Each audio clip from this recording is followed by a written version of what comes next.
El Premio Nobel de Literatura peruano Mario Vargas Llosa estuvo 3 días en París presentando su última novela, Cinco Esquinas, pero también la reedición de 8 de sus novelas en 2 tomos en la prestigiosa colección La Pléiade de la Casa Gallimard. Esta presentación se hizo en el Instituto Cervantes de París y luego Mario Vargas Llosa tuvo unos breves minutos para conversar con Radio Francia Internacional. Ni siquiera en sueños me imaginé que un día entraría a La Pléiade. Y yo creo que como escritor, el día más importante de mi vida ha sido una noche en casa de Carmen Balcells, en la que me invitó ella a cenar y había un sobre. Y entonces al final de la cena finalmente abrí la carta, y la carta era una carta de Antoine Gallimard a Carmen Balcells, que le decía: querida Carmen, creo que ha llegado la hora de meter a Vargas Llosa en La Pléiade. Yo prácticamente casi me desmayo de la emoción. Así es. Cervantes. Y bueno, una primera pregunta que le quería hacer sobre ese reconocimiento que va a presentar usted hoy de la Casa Gallimard, una casa que usted conoce, esos 2 tomos, 8 novelas que salen ahora en La Pléiade.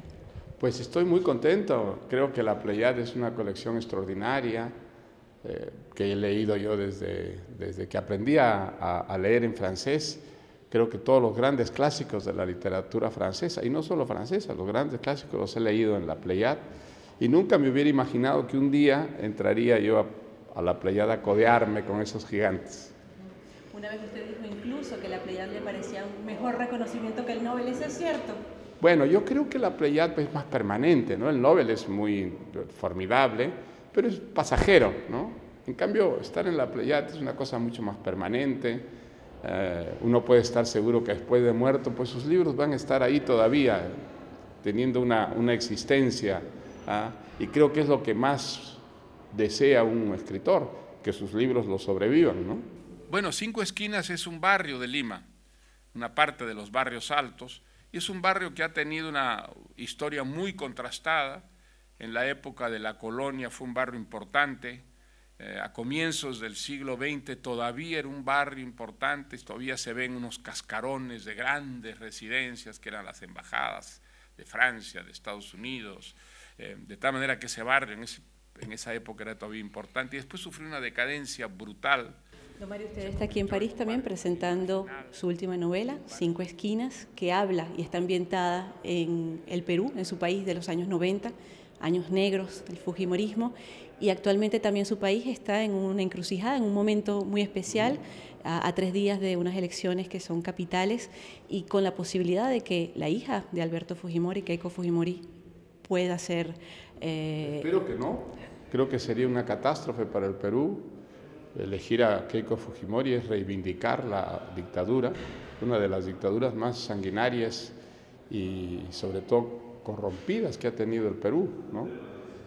Creo que hay un sector, pero no creo que pase de 1/3 del electorado que todavía sueña con el regreso del hombre fuerte, pero estoy seguro que en la segunda vuelta, no importa quién sea el adversario de Keiko Fujimori, va a derrotarla. Espero que sea así, porque creo que perdón, la democracia que en el Perú existe desde el año 2000 se deterioraría profundamente y quizá desaparecería con Keiko Fujimori en el poder. Mario Vargas Llosa, esa realidad peruana que usted refleja en su novela, ¿qué consonancias tiene con el actual momento en Perú? Pues mire, es muy distinto porque esos son los últimos, la novela cuenta los últimos meses de la dictadura de Fujimori. Había terrorismo, había el terrorismo de Sendero Luminoso y había el terrorismo de Estado, el terrorismo del propio Fujimori. Había una situación de incertidumbre, de inseguridad, el toque de queda producía una claustrofobia a los peruanos. Es muy distinta a la época actual. El terrorismo prácticamente ha desaparecido, hay una democracia imperfecta pero que funciona. Creo que hay más libertad, hay un progreso económico bastante considerable en los últimos años. O sea que ese Perú creo que quedó atrás y ojalá haya quedado atrás para siempre, no vuelve nunca más. Las experiencias que forman la personalidad y que generalmente se viven en la niñez y en la adolescencia, yo las viví en Lima, y por eso es una presencia constante, está en mi memoria. pero también está en la fantasía, en la imaginación. Pero la razón por la que vuelvo con frecuencia en lo que escribo a Lima, yo creo que se debe fundamentalmente a eso.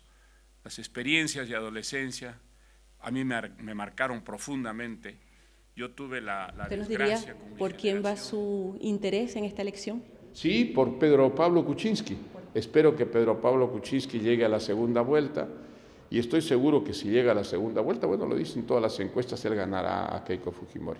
Él es una persona muy preparada, que tiene una experiencia además de gobierno buena, ha salido siempre con credenciales impecables, así que estoy seguro que si llega a la presidencia hará un buen gobierno. Una pregunta sobre otro fenómeno muy actual, que es el de la filtración de documentos. Usted ha dado su opinión sobre lo que le relaciona a los Panama Papers, pero sobre justamente ese fenómeno muy actual de filtración de documentos y que la ciudadanía finalmente, gracias a la prensa, tiene acceso a esa información. Desde luego, creo que es una buena cosa que la prensa, que la gente se entere, ¿no es verdad?, de las cosas que ocurren. Ahora, también es muy importante que esas informaciones que se filtren se den con una cierta objetividad y no se utilice eso para hacer demagogia, para desacreditar a personas que no tienen por qué ser desacreditadas.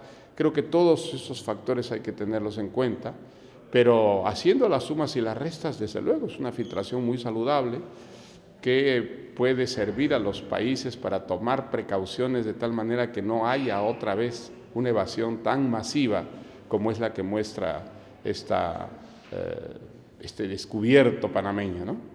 Me parece que en América Latina hay ahora unos consensos que no había nunca en el pasado, a favor de la democracia.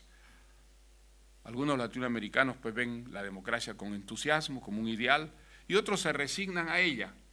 Pero yo no creo que haya hoy día latinoamericanos masivos, ni a favor de las dictaduras militares, ni a favor de la revolución socialista, colectivista, que encandiló tanto a los jóvenes, sobre todo a partir de la Revolución Cubana.